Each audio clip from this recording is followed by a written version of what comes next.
I was really smitten with the idea of playing an instrument. There was like 3 instruments we could choose from, and I chose the flute. By the time I got to the next year, when I was in middle school, they said, well, we decided you were going to be playing the bassoon.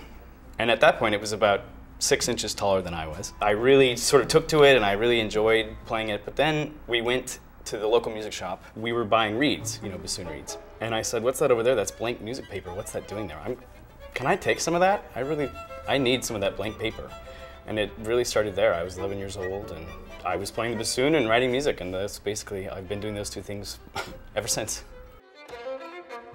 My family are Nevada ranchers. My father is in a National Geographic documentary about the last American cowboys. My parents are 100% supportive, my whole family. They're really supportive. But at a certain point, they say, we don't know. We don't know why you're doing this. We don't know what you're doing it for. And the people in school, in my middle school, in my high school, they were the people telling me, this is what you need to do to move forward and to go on.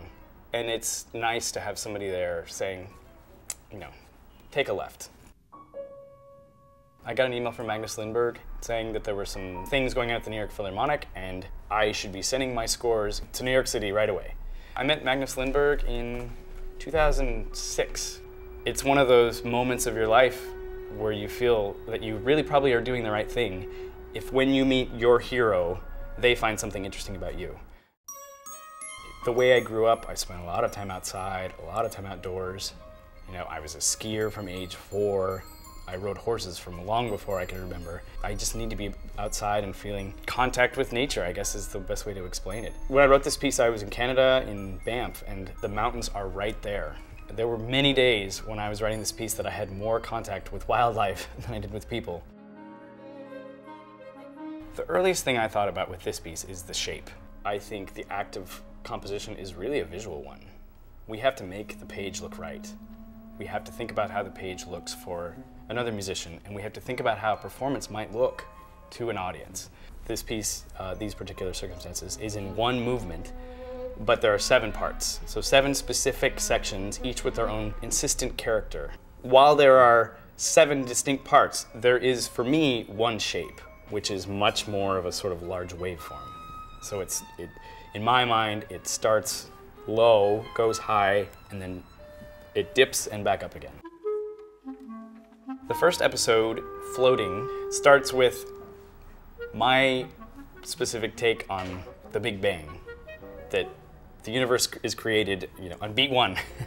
And so it's a sort of clamoring, jangling, and then those materials hover in space. They don't go very far. And there's a lot of, I guess you could say, musical question marks.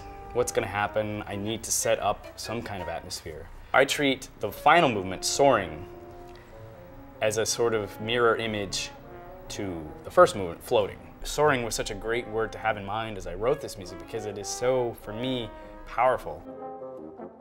I came from a place in America where, you know, still in the West, anything is possible. And so I decided I was going to write classical music. And I have taken a set of steps, a series of steps that has led me to getting to write a piece for the New York Philharmonic. For such an august orchestra and a group of musicians to say, you know, we need to represent our time. We need to make sure that we're hearing the sounds of New York in 2010.